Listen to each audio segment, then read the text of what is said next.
I'm Tom. And I'm Molly. Welcome to Forensic Gameology, hosted by MoonlightCrew.com. Reviews or previews for science. In 7 minutes or less. Previews because we're previewing for Kickstarter, Statecraft, the political card game.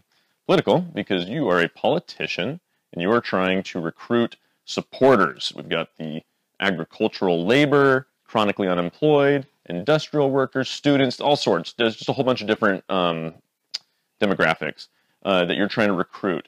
And you do that with the help of your inner circle when you get another politician on your side, or your outer circle. You can go as far as inner and outer on either side, and they help you get more policies. So these policies will come out and they'll help adjust your ideology points. I'm saying a bunch of words that may not make sense now, but it's all very simple when you put it together with the game. So let's just jump straight into simplicity versus complexity. I think this game is a light to medium game.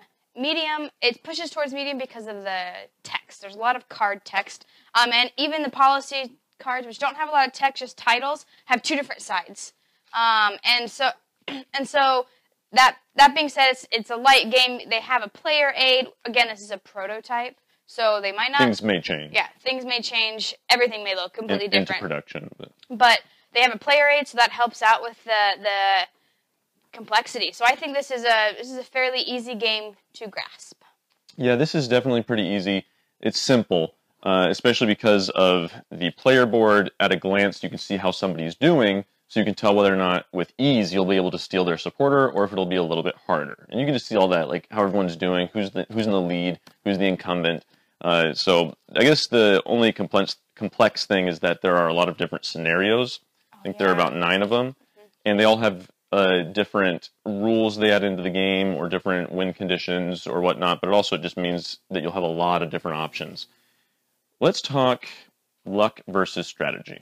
I think this game has a good amount of both. It's got luck because you're drawing from multiple decks. So you're drawing policies from one deck, you're drawing scenarios from one. Granted, that's at the beginning of the game, so it's not really luck-based. I take that back. Politicians, supporters. Yeah, and events. If events added in make the luck just kind of crazy, because crazy things can happen with those. That being said, you have a lot of ways to mitigate that luck. It's kind of a take that game, and so you can take things from other players, you can make them go down so they don't win next turn or whatever it is, and you can choose not only double-sided here, but to play it above or below, which adjusts your budget and your ideologies. So there's a lot of things that you can do to make sure that your luck is balanced. Yeah, there's a lot of strategy you can do, sorry. For a light take that game, this has a surprising amount of strategy in that when we played our first game, everybody announced policies. We took our policies, we added it to the top of our card, and our budget went, one way and the other, and our ideology points went up, and we were able to claim supporters. Whereas, depending on the scenario, the next game, I realized in the 6th round out of 8 that we should be denouncing policies because it was strategic to that type of scenario, and I ended up winning that game just right there at the very end because of that, finding out that strategy.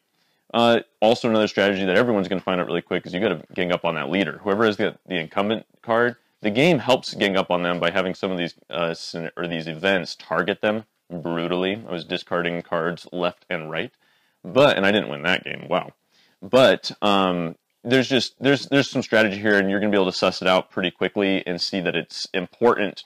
It matters how you play the game. Also, you can, with the events, you can put in a different number. I forgot to mention that. So that you can say, I'm on a really lucky game and put in way more events, or more strategic and put in less. Yeah. So they vary it. Fun versus boring. The fun in this game shines through on the theme. Well, I mean, in other places too, but the theme is really where I find this to be fun. Like I said, we've got the chronically unemployed, and we've got a little quote here that says, "What this country needs is more unemployed politicians." Then you've got, where's the agricultural labor? I mean, some of these are real quotes they've pulled, and this one says, "Farming looks mighty easy when your plow is a pencil and you're 1,000 miles from the cornfield."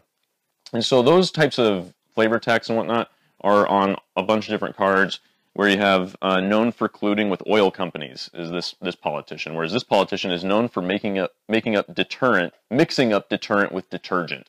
Like, does that sound like somebody we know? This is an inclusive game too, in that there's just a bunch of different races and ethnicities, genders and ages, and there's like capabilities. There's folks with disabilities on the cards. There's different jobs and everything. So it really is an inclusive game with this art, which I expect will make it through production. What do I know?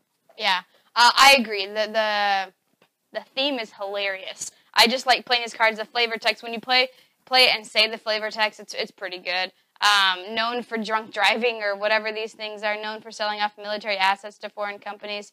These are pretty good, and I actually like the art. It's very simplistic. I imagine it to change, though. So I like the gameplay as well. I like being able to play a policy, which, again, is also hilarious to me. Like employer pensions versus state pensions. Like, which one do I want?